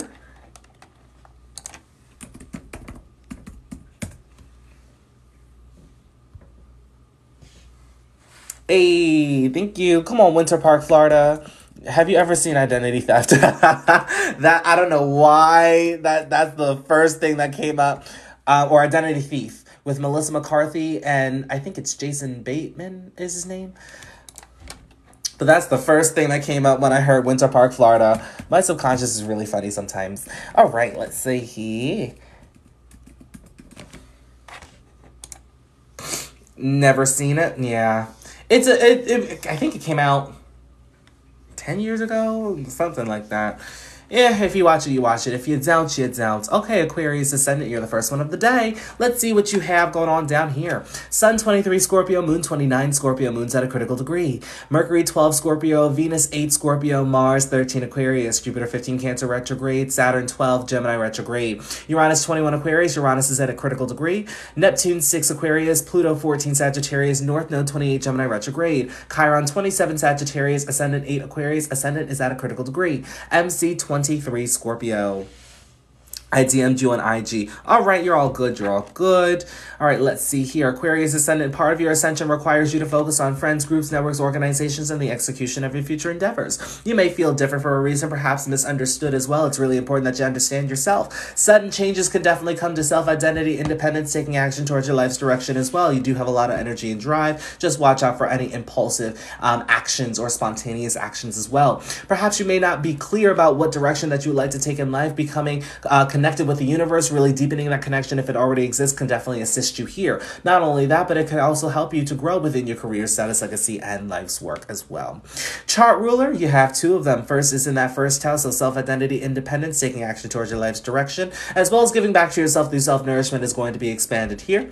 Then you have that second chart ruler in that fifth house of building up your confidence, expressing yourself, putting yourself out there, shining your light, not dimming it because of other people's projection. Watch out for self-sabotage or dimming your own light, okay? Now, let's see what else is going on here. Nothing in Pisces, nothing in Aries, nothing in Taurus. With Saturn and Gemini and that North Node in Gemini, you could be a jack of all trades, master of none, but it's always, or you could always do it better than the master of one. It is important to put your eggs in multiple baskets because you are interested in multiple things. So I will say that when you do put your eggs in multiple baskets and you start to see these things grow, it can actually build confidence for you. Fated events, enjoying life for its recreation, and just having fun in life too, okay? It can actually help you to heal not only yourself, but to heal other people. But confidence is going to be needed to execute any endeavors that you would like to execute in your future, okay? It is also really important here to make your dreams a tangible reality, that you do learn the lessons not to give into other people's projection, because that'll actually help you to stand into your power too, okay? Moving on. Is Moon in Sag or Scorpio? Oh, no, Moon's in Scorpio. Okay. Jupiter in Cancer. Busy, B-I-C. Very busy within your day-to-day. Just be sure not to overwork yourself to your detriment. Whatever you're doing within your day-to-day, just be sure that it emotionally resonates to you. It's giving you emotional fulfillment. Otherwise, it's just not going to be worth it. Jupiter in Cancer. Very strong Jupiter placement here. Your 11th house rule is actually going to be seen through this 6th house Jupiter in Cancer here. 8 places from itself could come with a little bit of transformation. Definitely could come with some sort of shift or intense energy, but for the most part, it's, very mundane day to day. Jupiter in the 6th is a grounding energy. This can actually help you in your career, status, legacy, and life's work, any opportunities that come within your day to day as well. So definitely take advantage of them. Nothing in Leo, nothing in Virgo, nothing in Libra. Scorpio, we have quite the party. We have MC, we have Moon, we have, let's see, that's the Sun, we have Mercury, and we have Venus as well. Just be open to other people helping you to give, or helping you in your career, status, legacy, and life's work. You'll definitely have a lot of resources being given to you, or just other people wanting to help you in your career to grow and to elevate. Just be sure also not to obsess over your career, status, legacy, and life's work. Any ideas that you may have or just speaking up for yourself can best be executed within your career or in your profession of choice here. Okay, you are meant to transform the collective and help them to step into their power, which means that you're going to go through your own transformation, going below the surface, accepting the darker aspects of life, and making peace with your past as well. Just be sure to let go of what no longer serves you. Letting go of what no longer is in alignment, which in turn puts you in alignment with your dharmic path. With Moon in Scorpio, you do yearn for a deep connection, or you do yearn for emotional fulfillment within career, status, legacy, and life's work. So just be sure that that is the actual case. Otherwise, whatever you're doing gets the job, okay? Pluto in Sagittarius, finding a belief, a philosophy, finding your own truth, taking action towards your life's purpose can actually help you to step into your power. Could also help you to execute any future endeavors that you have for yourself. So remember, paying attention to any ideas, and remember, implementing confidence within that will help you to step into your power. Could also help you to heal yourself and to heal other people as well. Last but not least, before I let you go, you do have a yod here in Jupiter, 6th house. So focusing on your daily responsibilities, your day-to-day endeavors, work schedule, routine around personal development and physical health, as well as your emotional well-being, learning yourself at a foundational level, processing your feelings and your emotions, and listening to the intuition can help you to reveal a special purpose within you. Now, paying attention to Cancer placements or Cancer transits, as well as Capricorn transits, Pluto can actually be activating this yod currently, although it's more like a loose activation, but paying attention to Capricorn placements as well as Cancer placements can actually activate this yod for you, okay? But that's all I'm seeing for your chart for the most part. Tatiana, thank you.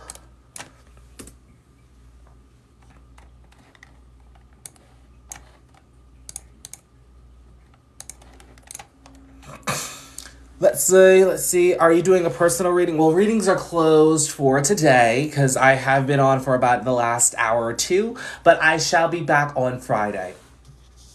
Thank you. Of course, Belen is up next. Is Belen here? Belen.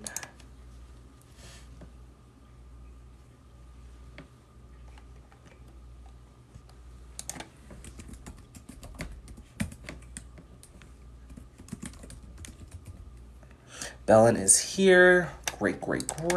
We're just typing in your information. Ooh, 1212. Look at God. I can guarantee you, without even looking at your chart, I know that you have a North Node, at least in Scorpio, a Jupiter in Scorpio, if not in Sag, and a Venus in either Sag or Scorpio. I'm moving more towards Sag, though. That's my guess. That's my guess. I would love to tap in on Friday. Oh, please do, please do. Yes, yeah. The only reason why I know is because my brother was also born in 1994, so maybe I cheated. Please do tap it on Friday. I'd appreciate it. Are you in on any other platforms? I'm on YouTube, but I focus more on my music than I do astrology. But I'm on YouTube. I'm on Instagram. I'm on Facebook. I don't go on Facebook all that much, so if you're on Facebook, sorry. I just don't upload all that much. And then actually, you know what? I can show you better than I can tell you. If you go to the link in my bio under Trevor Quincy, it shows you everything that I'm on. And everything under TRZO, when you click the link in my bio as well. That's usually what I do. Well, everything I do on that, of course. But TRZO and, of course, Trevor Quincy. Those are the two major things that I'm focusing on. All right, Pisces Ascendant. Let's get to you. Sun 20 Sagittarius, Moon 23 Aries, Mercury 19 Sagittarius, Venus 8 Scorpio, Venus is at a critical degree. Mars 0 Virgo, Mars is at a critical degree. Jupiter 0 Sagittarius, Jupiter is at a critical degree. Saturn 6 Pisces, Uranus 24 Capricorn, Neptune 21 Capricorn, Pluto 28 Scorpio, North Node 12 Scorpio retrograde, Chiron 25 Virgo, Ascendant 15 Pisces, MC 21 Sagittarius. All right, let's see here what's going on up here.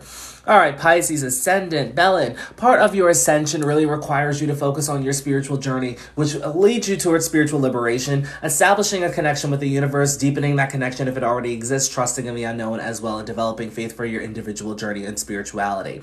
Now, this can come with karmic dealings, endings, and loss as well, may present through hidden enemies, people that may not have your best intention at heart. So it is really important to really go after things with your pure soul energy, okay? With Saturn here, any action that you're taking towards your life's direction, it may require you to have consistency, structure, and organization around it. But once you take action towards the things that you would like to do, focusing on yourself, your identity, your independence as well, and making your dreams a tangible reality, this can actually help you move you towards your life's purpose as well as finding a belief system, a certain philosophy that may resonate with you, or perhaps finding your own truth in this lifetime as well, okay?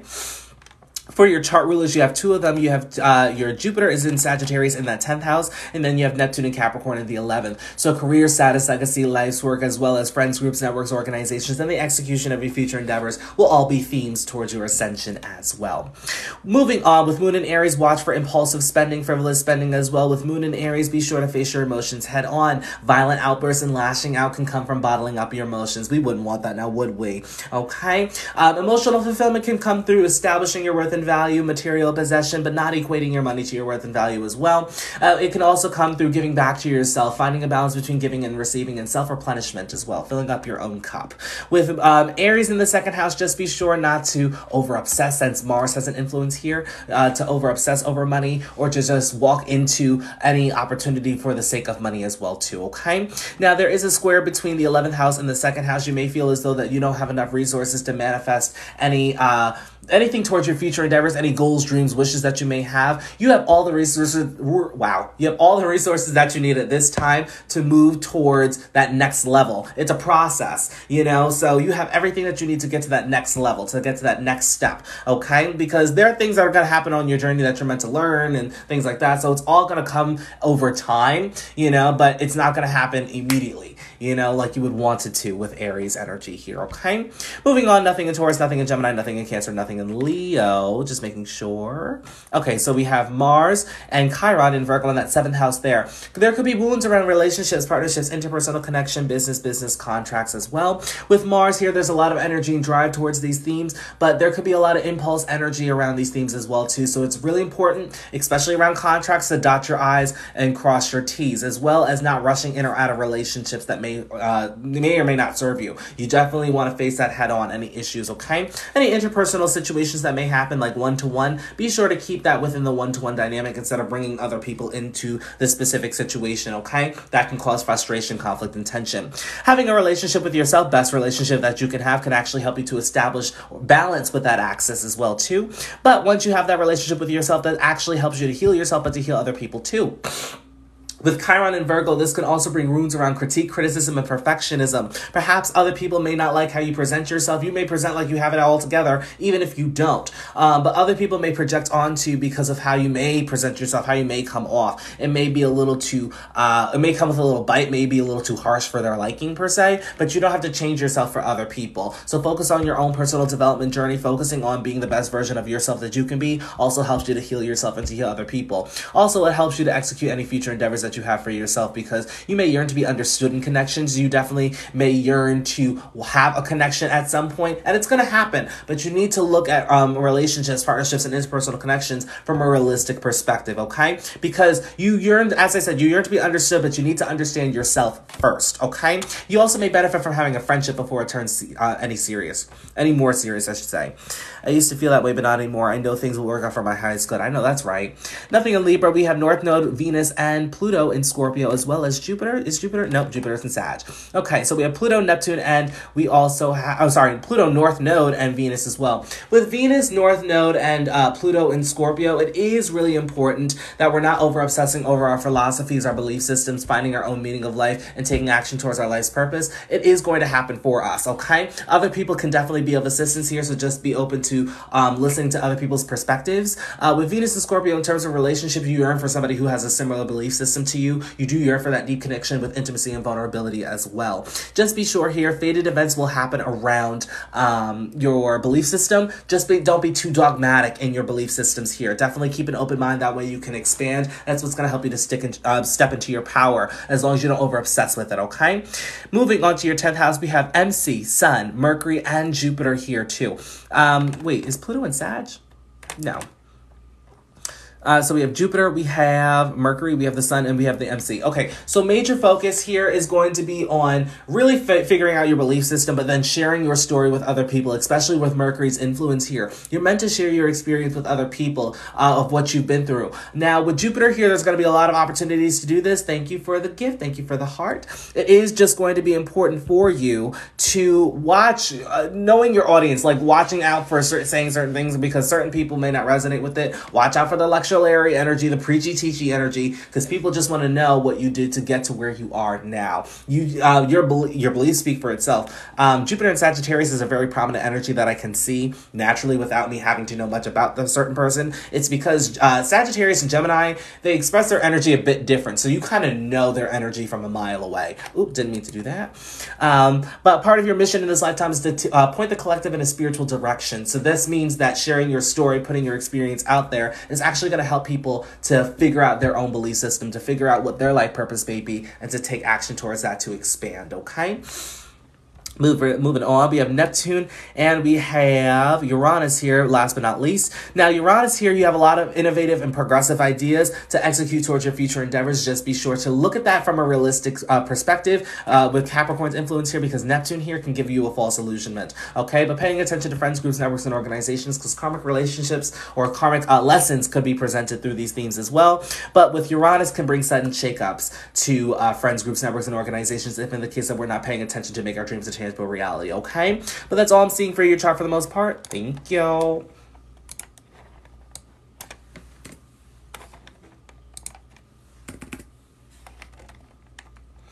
right. Can you do mine's next? No, because I have Minya and then I have Michelle and then I'm done for the day. But I will be back Friday. So if in the case that you would like a reading on Friday, be sure to tune into the live. Be sure to follow me. That way you get notified every time I go live. But if in the case that you can't make it Friday, just be sure to go to the link in my bio under Universal Analysis. I do private readings on the side. I do offer astrology, numerology, and tarot. So if in the case that you would like to get those readings, they're much longer, and I answer all questions if possible, So we spend an hour going through your chart. We laugh, we cry, we do all the A words. It's a good time. So I'd just check that out as well, too. Last time I missed it because I was buffering. It's also the connection too, because Mercury retrograde has kind of been like iffy here. But just be sure that, as I said, that we're looking at all the options together. Also, I do upload these lives on my YouTube channel, if in the case that you miss it. So you can always rewatch that day, okay? Let's see here. I need help with the T-square. All right, so let's get to you, Minya. All right, and then we have Detroit. There is no song about Detroit, but I know who's from Detroit.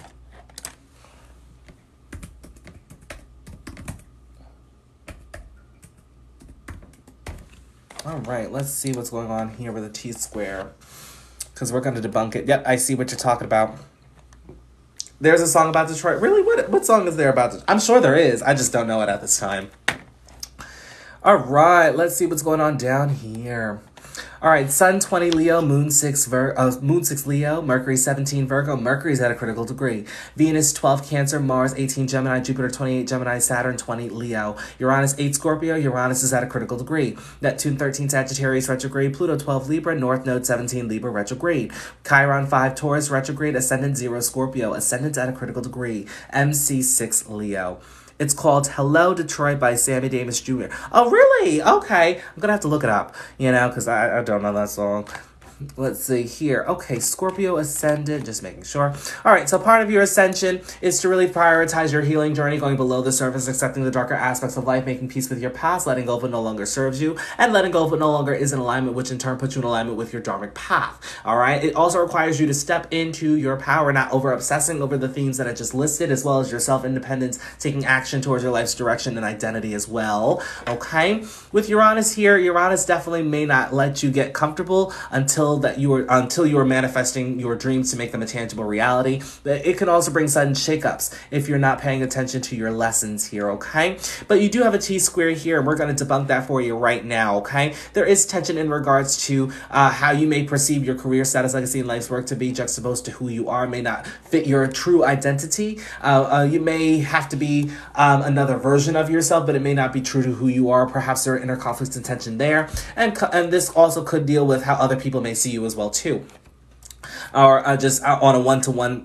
basis. Prioritizing your personal life, prioritizing your feelings and your emotions, not detaching yourself from your feelings, but rather feeling them on, not over-intellectualizing your feelings either. Also learning yourself at a foundational level. Who are you truly? Who are you at your core? And listening to your intuition. This will all help you to alleviate any inner conflict and tension, because anytime when you see a T-square, it's a major it's a triangle of tension is what I like to call it, of inner conflict and tension. So tapping into your fourth house themes help you to alleviate your inner conflicts and tensions, okay? You do have two chart rulers here. You have Pluto and Mars. Your first chart ruler is in that 8th house. So all the themes of prioritizing your healing journey, going below the surface, accepting the darker aspects of life, and making peace with your past are going to be that much more impacted, okay? Also, your second chart ruler is in the 12th house, so unconscious qualities, your spiritual journey, spiritual liberation, establishing that connection with the universe, trusting the unknown is also going to come to the forefront as well, okay?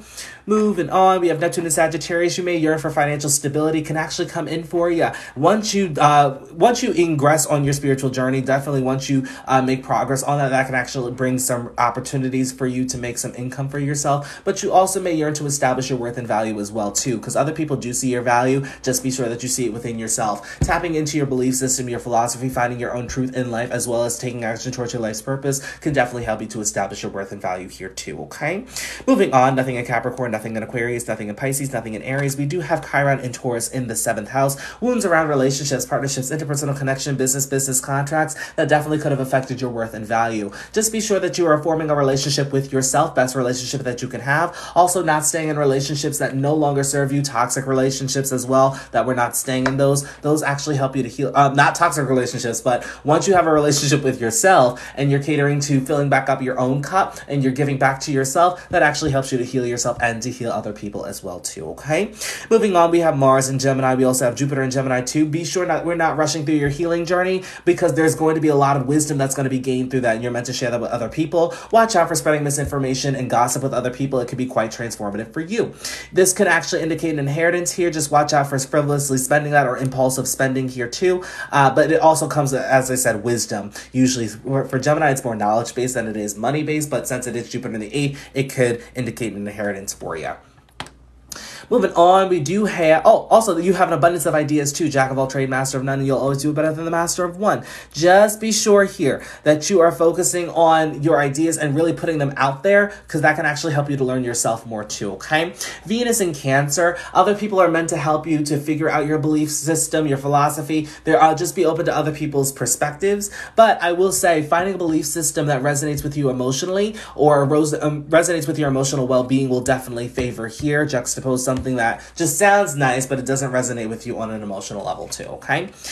Moving on, we do have Moon in Leo, MC Leo, Sun in Leo, Saturn in Leo too. Quite the party here. Moon in Leo, definitely same gig here. Anything within your career status, legacy, and life's work has to resonate with you on an emotional level. Otherwise, it gets the chop. Part of your mission in this lifetime is to help the collectives to stand in their confidence, to build up their confidence, to express themselves, and to shine their light, which means that you're going to go through your own journey with building up your confidence, putting yourself out there, expressing yourself, shining your light, not dimming it because of other people's projection. That's the main lesson with Saturn and Leo. When it's in the 10th house, you're definitely going to need to put in the hard work towards your career status, legacy, and life's work. It is part of your becoming. But once you get the success and the status, you're going to be able to retain that much more easier, okay? Because of all the work that you've done prior to.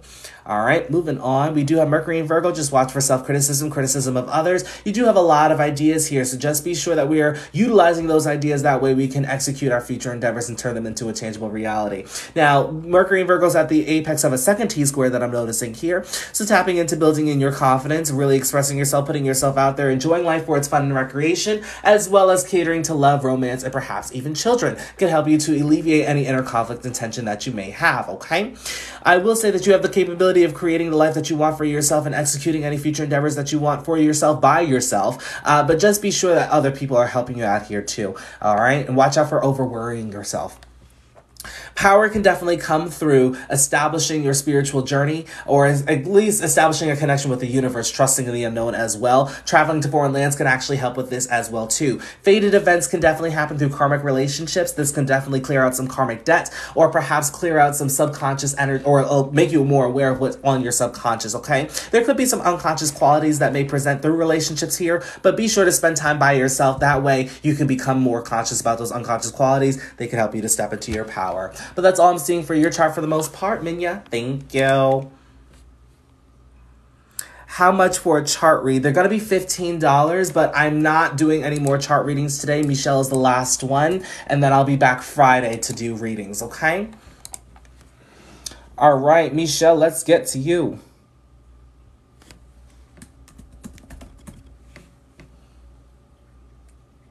Oh, I just need your information. Did you send your information to my Instagram?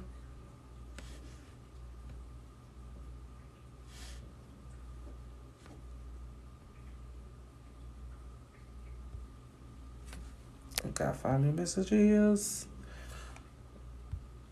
Oh, yes, on IG. Okay, give me 1 second.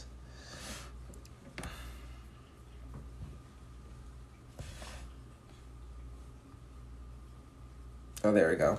Because I was like, I did not get it. Okay. Oh, we got a native New Yorker. There we go. Come on, New York City. Don't we just love it? Which one? Is it 6-7 or 7-7?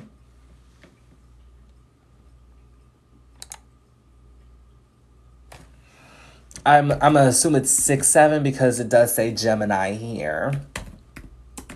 Oh. 6-7. What about $20 for a reading today? I'm still going to be closed because I don't want to overwhelm myself with readings, but I will be back Friday if in the case that you are here, or you can order a private reading and then we can spend an hour doing it, but it will probably be on Tuesdays or Thursdays. I usually do it on Tuesdays and Thursdays, so if you order now, you'll never know. You'll never know. All right, let's see here. Oh, Cancer ascendant. Same here. Look at God. Yes. All right, let's see what you got going on down here. Sun 16 Gemini, Moon 26 Taurus, Mercury 7 Cancer, Venus 20 Cancer, Mars 10 Taurus, Jupiter 5 Scorpio retrograde, Saturn 12 Pisces. 12 can definitely be a number that you see if you're into numerology. Definitely a confirmation that things are working out for you, that you're on the right path here. You're also coming into a divine completion. Uranus 25 Capricorn retrograde, Neptune 22 Capricorn retrograde, Pluto 26 Capricorn retrograde, North Node 22 Scorpio retrograde, North Node's at a critical degree. Chiron 4 Virgo, 4 can also be another confirmation for you if you're into numerology. All right, Ascendant 26 Cancer, Ascendant's at a critical degree, MC9 Aries. All right, let's see what's going on here. Part of your ascension requires you to focus on your emotional well-being for your home, your family, processing your feelings and your emotions, listening to your intuition, as well as learning yourself at a foundational level. Who are you truly? Who are you at your core? With Venus here, it's adding charm and harmony to your personality. Watch for people-pleasing and giving to other people before you give to yourself to your detriment, okay? With Mercury and Cancer here, a lot of intuitive nudges, also a lot of ideas towards your, towards your future endeavors. So just be sure here that any ideas that you're using or that you're utilizing, that you're not being too impulsive with them, okay? Since it is in that first house. Having a relationship with yourself is the best relationship that you can have here with that opposition to the seventh house. You do yearn to be understood in connections. Having a friendship before getting a relationship will definitely be more beneficial, but there is a false illusionment in regards to relationships, partnerships, interpersonal connection, business contracts. So just be sure here that we're looking at that from a more realistic lens. Otherwise, you may walk yourself into karmic relationships. Okay? Usually this does indicate karmic relationships or delays in relationships until after your Saturn return. You're in your Saturn return currently. It is possible for you to meet your partner in the Saturn return as well too, if you haven't otherwise already met them, okay? Chart ruler could be found in that 11th house of friends, groups, networks, organizations, and the execution of your future endeavors. Just be sure here that we're not rushing to execute any future endeavors, and anything that you are executing does resonate with your emotional well-being. Otherwise, it gets the chop. It is going to require patience because whatever you're building for yourself is going to be around for a very long time, okay? Moving on, we have nothing in Leo, just watch for frivolous spending. Chiron and Virgo in that third house, there could be wounds around communication, developing your skills, siblings, cousins, your immediate environment may have an influence with this. But with Chiron and Virgo, there's wounds around critique, criticism, and perhaps perfectionism tendencies. Perhaps maybe the things that you say, or perhaps what is being said, other people have a problem with it, and that may cause you to project or may cause you to not speak up for yourself. Finding an outlet to get those words, those opinions, those thoughts out, rather that be journaling, talking to the universe, writing the letter that was never delivered, whatever that may be for you. That can actually help you to heal yourself and heal other people. Also focusing on your personal development journey, really taking action towards being the best version of yourself that you could possibly be. That can also help you to heal yourself too. Backing any information that you share with other people with your own personal experience can also help you to heal yourself and heal other people too. Okay, nothing in Libra. We have Jupiter, North Node, and Pluto in the 5th house here. There is power when you establish your confidence, put yourself out there, and express your most authentic self. It's actually what's fated for you, also to enjoy life for its recreation and its fun too. A lot of opportunities to enjoy yourself. Just watch out for overindulgence, okay? Watch out for having too much fun. It can actually turn into transformation for you. Just be sure not to over-obsess over having fun, love, romance, and children as well. Now, confidence is also going to be needed to execute any future endeavors that you have for yourself. Remember, whatever future endeavors that you're trying to manifest, it just needs to resonate with you on an emotional level, okay? Moving on, nothing in Sagittarius. Capricorn, we already went over. Sagittarius now. Saturn and Pisces. Saturn is really trying to make your dreams a tangible reality. Just be sure that you are establishing that connection with the universe, deepening it if it already exists, to get further analysis on as to how you can execute your dreams to make them a tangible reality for yourself. Now, you have a lot of fortunate energy here. It just may come with delay since Saturn is in that 9th house. Saturn in the 9th house is really going to challenge your beliefs. It's going to show you the reality of what you may believe in, may cause you to question a lot, may definitely be a little bit hard to follow since it has the Pisces influence here. Okay, it is really important to develop that personal connection with the universe. That way, you can become more aware of your belief system and taking action towards your life's direction. That's actually where the square comes in between your Sun and Saturn. It's knowing that you're on this individual journey, but then trying to figure out what you believe in, because you may hear a lot about spirituality, beliefs, and in general, but a lot of what happens to you may not happen to other people. Okay, so you may learn the realities of your beliefs, or may learn the reality of the belief system that you're in. Okay, watch out for limiting beliefs as well. Saturn in the 9th can tend to bring a pessimistic mindset or limit you in a way. Let's see here. Let's see. Did I say everything? Yeah. Then we have Aries MC. You're definitely meant to do things for yourself. You're really meant to focus on your self-identity, independence, and being your authentic self within your career, status, legacy, and life's work. Just be sure to watch out for any impulse actions, because that can lead to stagnation and challenges and obstacles, and we wouldn't want that now, would we? All right. 10th house ruler is in that 11th house, so it's not necessarily about what you know, but who you know as well. So make sure that you're putting yourself out there with networking, with groups and organizations, perhaps even friends as well, can help you out here here too, okay? Confidence is going to be needed here. Confidence will definitely bring in the opportunities to network and to get about the business of making your dreams a tangible reality. There is a lot of energy and drive to execute your future endeavors for yourself, but just be sure that we're not being too impulsive or spontaneous with that as well, okay?